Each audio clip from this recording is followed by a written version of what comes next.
Let's now take you back to the United Nations Security Council, where voting is currently taking place.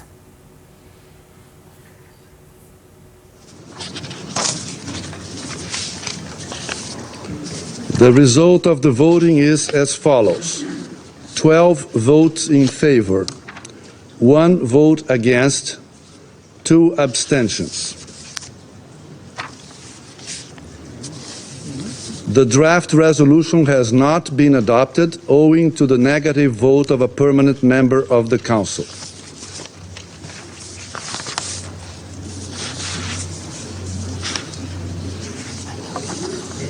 No.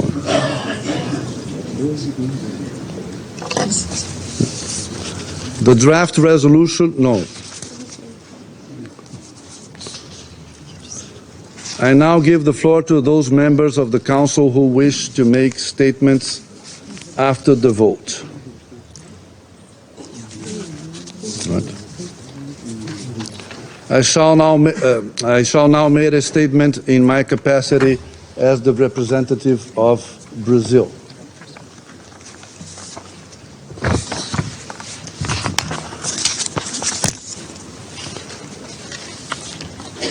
Dear colleagues, at last Friday's closed consultations, Council members asked for Brazil's leadership in our capacity as Presidency in October to facilitate a Council response to the escalating crisis in Israel and Palestine, in particular its humanitarian aspects.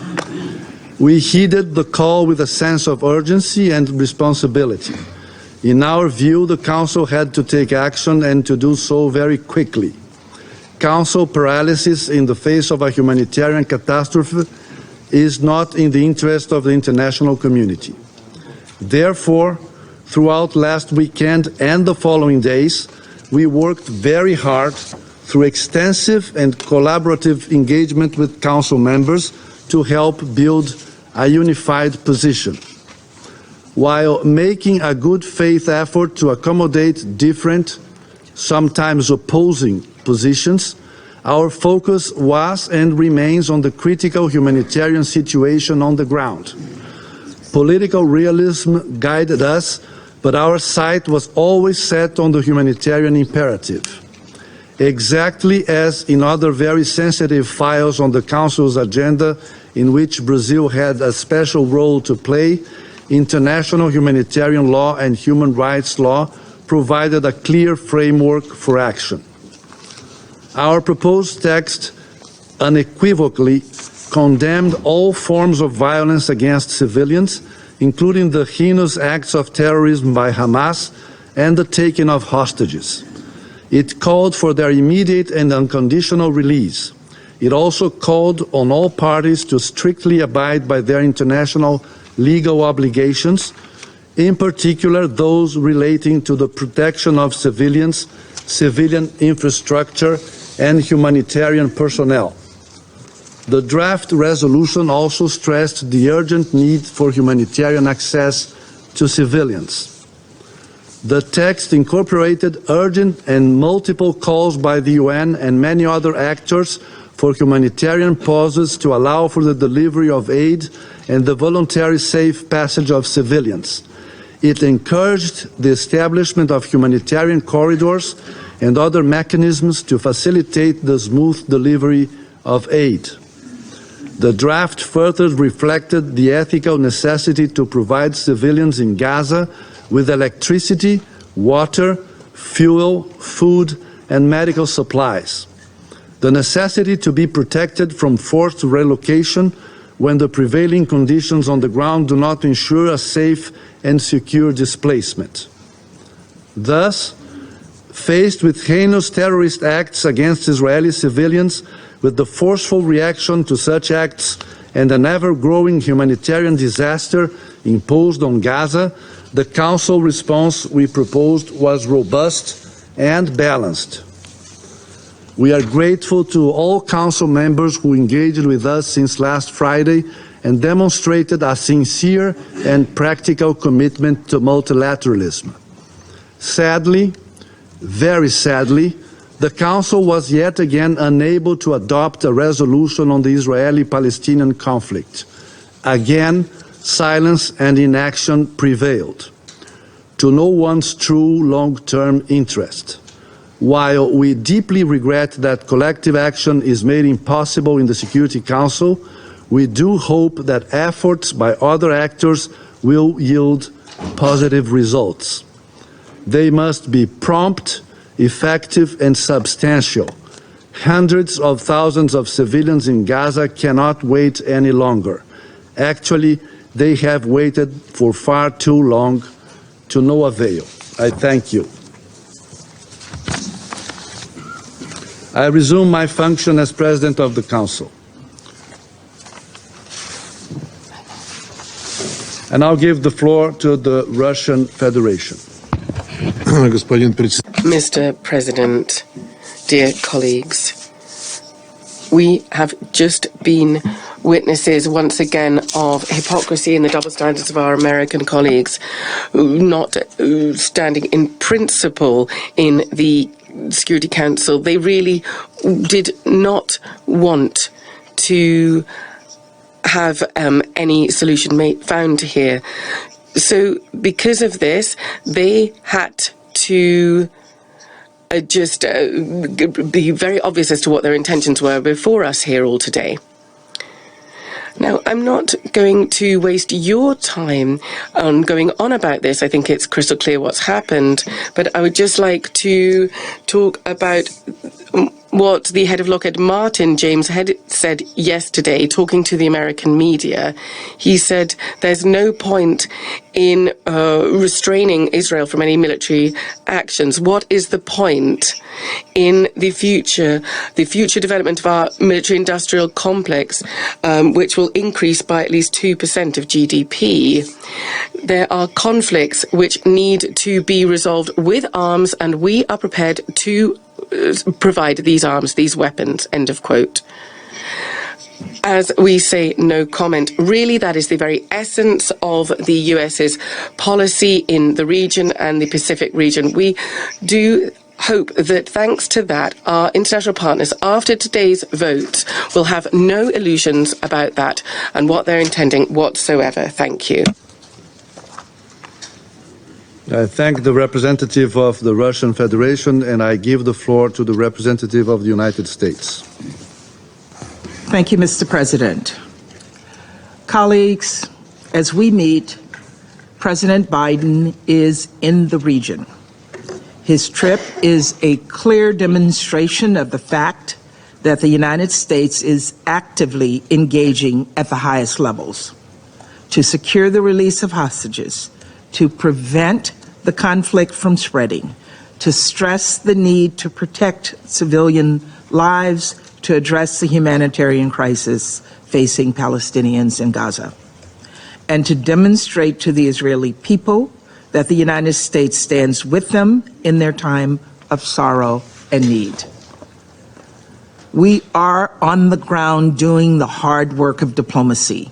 And while we recognize Brazil's desire to move this text forward, we believe we need to let that diplomacy play out, especially when Secretary General Guterres, President Biden, Secretary Blinken, and regional actors are engaged in intensive dialogue on the very issues we are deliberating on today.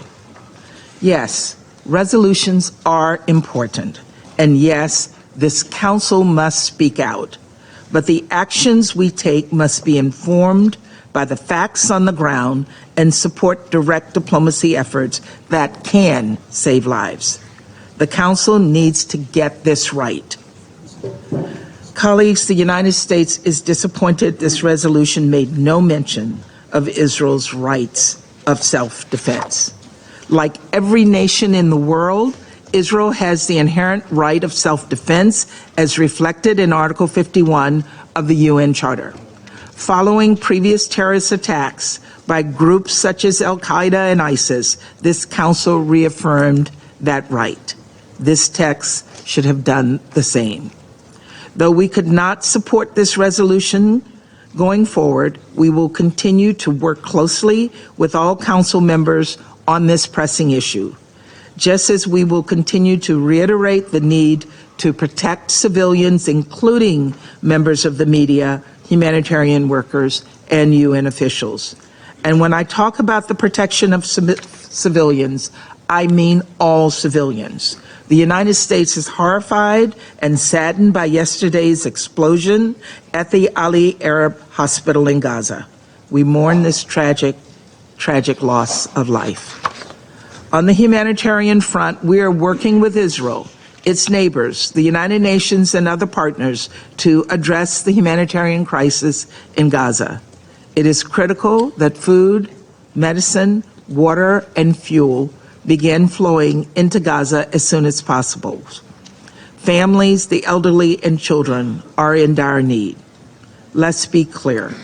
Hamas's own actions have brought this on, this severe humanitarian crisis in Gaza.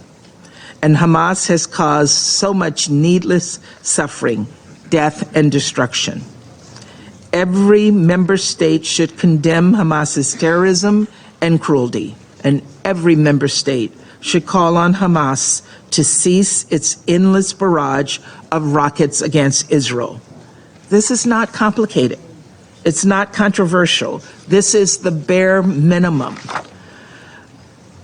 Colleagues, at this difficult moment, let us all call for the protection of civilians and unequivocally condemn Hamas. Let us all affirm Israel's right of self-defense and support the urgent diplomatic efforts underway. Let us stand with the UN and other partners as they work to alleviate the humanitarian crisis facing Palestinians in Gaza. And let us all support equal measures of justice and freedom for Israelis and Palestinians alike. Thank you, Mr. President. I thank the representative of the United States, and I give the floor to the representative of Malta. Thank you, President. Malta voted in favor of the draft resolution tabled by Brazil. Malta has also abstained on the two amendments proposed by the Russian Federation. Although we have no issue with the substance, we saw no reason to alter a well-crafted resolution that rests on a delicate balance and that sought council unity on this critical matter. Well, it is the breaking news of the day. The UN Security Council members have failed to adopt a resolution brought by Brazil calling for a ceasefire in the Hamas-Israel conflict. The US again vetoed the UN Security Council draft resolution. Now, as you know, on Monday, the Security Council rejected a Russian resolution. So let's unpack all of this. SABC News correspondent Sherwin Bryce Pease joins us now. Sherwin, a very good afternoon to you. So I would imagine, let's start to unpack what transpired at this emergency meeting today. Unati, two resolutions were put to this council just this week in relation to allowing humanitarian access into Gaza. First, by the Russians on Monday night. That did not get the requisite level of support. I think it was about 5 countries in support. And UN Security Council resolutions passed with at least 9 votes in favor and no vetoes from the permanent 5. So that resolution relegated to the dustbin. Then you have this effort by Brazil today, which called, let me actually read you parts of the resolution. It basically affirmed, I've just lost my connection to you, so you need to call me back. It firmly condemns all violence and hostilities against civilians and all acts of terrorism. It unequivocally rejected and condemned the heinous terrorist attacks by Hamas. It called for the immediate and unconditional release of all hostages. Of course, those close to 200 hostages still held in the Gaza Strip by Hamas. It urges all parties to fully comply with their obligations under international law, particularly as it relates to the protection of civilians. It also calls for the rescission of the order for civilians and UN staff to evacuate all areas in the north of Gaza. It also calls for humanitarian pauses, so not a humanitarian ceasefire, but humanitarian pauses to allow for full, rapid and safe and unhindered humanitarian access. This resolution was now vetoed by the United States. 12 countries in favor, 2 abstentions, 1 from the United Kingdom, 1 from Russia, and then, of course, the United States veto. And what the U.S. ambassador has been saying is that they want to defer to the USF efforts in terms of diplomacy on the ground. You'll know that U.S. Secretary of State, you need to call me back, U.S. Secretary of State Antony Blinken has been on the ground shuttling between various Middle Eastern countries. And then, of course, you've seen a short time ago remarks by U.S. President Joe Biden expressing U.S.'s unequivocal solidarity with the state of Israel given the heinous attack inflicted on that country by Hamas on October 7th. The U.S. ambassador basically saying that the reason they vetoed this resolution is because Israel's right to defense was not included in this text. Of course, Western countries said of the Russian text earlier this week that it didn't explicitly condemn Hamas, even though it explicitly condemned all acts of terrorism, all targeting of civilians. So the United States standing firmly behind Israel in this instance, and I can tell you they will move from the current meeting that's going on in terms of this vote to a session that will deal specifically with the attack we saw on that Baptist hospital in Gaza City overnight. Of course, there are different claims as to responsibility. The Israelis say it was Islamic Jihad, a rocket misfired and hit the hospital. Of course, the Arab group speaking here last night at the United Nations firmly laying blame at the door of the Israeli Air Force. So a fluid situation here, but the big news out of New York at this hour is that the United Nations Security Council that is responsible for the maintenance of international peace and security, UNATI, has for the second time this week failed to adopt a resolution that would call, not demand, essentially call on Israel to allow humanitarian access into Gaza. What we also saw was an effort by the Russian Federation this morning to introduce two amendments. They wanted the blockade of Israel, of Gaza, the siege that is in place on Gaza to be lifted immediately. That was voted down. They also tried to call for an immediate ceasefire, not the humanitarian pauses that we saw in the Brazilian text. That was also voted down. And then, of course, the US veto said it all. And like you say, Sherwin, it is a fluid situation. Just going back to the Monday resolution that was also rejected, I think just for the benefit of our viewers, it's important to know that it was refused because it did not single out Hamas for its surprise attack on Israel, which makes this recent resolution's rejection by the US even that much more surprising. Just going back to what, the UN representative for the US said, affirming essentially what President Biden has been saying to Israel, echoing his sentiments, basically saying you have the right to defend yourself. The people of the United States are backing you up. Just talk to us about just a little bit of, Biden's statements that he has been making today. And of course, the big setback for Biden is that meeting in Jordan not taking place. Well, of course, that playing itself out late last night, UNATI, you're quite right. Mahmoud Abbas, the president of the Palestinian Authority, soon after the attack on the hospital that Gazan authorities claim killed as many as 500 people. They, of course, blame the Israeli Defense Force. The Israeli Defense Force blames Islamic Jihad. Mahmoud Abbas immediately then cancelled the quartet meeting that was supposed to happen under the auspices of the Jordanians in Amman, pulled out of that meeting in protest at this strike. Then you saw the Jordanian Foreign Ministry announce that the entire meeting had been cancelled, and so President Biden will not be meeting with the King of Jordan, the President of Egypt, and the President of the Palestinian Authority. So the focus now seems to be entirely around Israel. He expressed unequivocal support for Israel. There is an appeal to the United States Congress to fund $1 billion plus defense package for Israel, given the conflict they are now engaged in. But I think what you're seeing play out here, right? You mentioned the Hamas, the lack of Hamas's mention in the first resolution. That's why that resolution failed. And it now failed because the United States says it did not specifically mention Israel's right to self-defense. But let's push back a little at that. What the resolution did not say, it didn't demand anything of Israel. It basically called for humanitarian pauses. What that then suggests is that they're not calling for an immediate ceasefire, but they're calling for periods where there will be no weapons, there will be no airstrikes, so that humanitarian convoys can go in. So the resolution, by omitting Israel's, specific right to self-defense, does not mean they do not have that right to self-defense. It just asks for humanitarian pauses. So what that means is the pause will end and the airstrikes can then continue. But just to get some aid into these, into the enclave that is desperately lacking food, medical supplies, fuel, water, hospitals are on the brink. We're hearing that, large parts of the health system in Gaza has collapsed. And of course, epitomized by that strike on a hospital yesterday. We don't know, we can't confirm independently who did it, but two sides are accusing each other. But at the core of this issue are the victims, right? The civilians, the 500 people that were impacted. I don't think anyone will stand here and argue that those were all militants that were killed. And so the point of these resolutions have been the protection of civilians, the upholding of international law. But unfortunately, this Security Council, given its current format, was unable to meet the moment.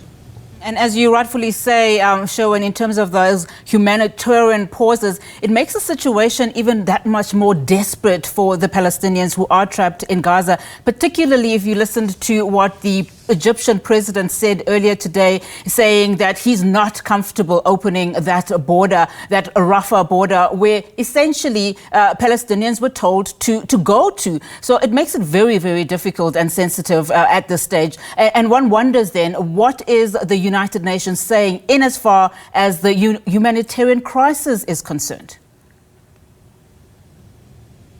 Well, the United Nations doesn't have any power, right? The United Nations is as powerful as the makeup of its member states. It depends on bodies like the UN Security Council to pass resolutions of this nature so that the United Nations, the Secretariat under the Secretary General, can then do its work. It has a humanitarian emergency coordinator, the Under Secretary General for Humanitarian Affairs, Martin Griffiths, that's in the region. We understand that there are tons of humanitarian aid that's piling up in the Al Arisha airport that is near the Rafah crossing. But Egypt, to open that border, requires assurances that you're not going to have a flood of refugees out of Gaza into Egypt, into Jordan, other parts. There is a reluctance to see Palestinians forcibly moved in that way, given the history of this conflict. So what they do want to see is an assurance that humanitarian aid rather can go in. But unfortunately, we haven't seen the requisite assurances from the Israeli authorities, and unfortunately, due to the failure of this UN Security Council, the UN Secretariat is ready to move aid and food and medical supplies into Gaza. The World Food Programme is there. The World Health Organization is engaged, particularly as it relates to medical supplies. But unfortunately, the Security Council has not created a window of opportunity for that function to take place. And so what you're hearing from the United States ambassador is, please defer to what's going on in the region. Our people are on the ground. The US president is there. The Secretary of State is there. Let the United States then be seen here as being able to create some sort of pathway outside of the UN Security Council for some humanitarian access, because the United States agrees that you need to get aid in. I mean, the United States ambassador has said this needs to happen. Just a short time ago, we are working on the humanitarian front, working with Israel on the importance of aid flows into Gaza. So there is a recognition from Washington that aid needs to get in, but they want to do it their way rather than the multilateral system, which we just saw blocked by the United States.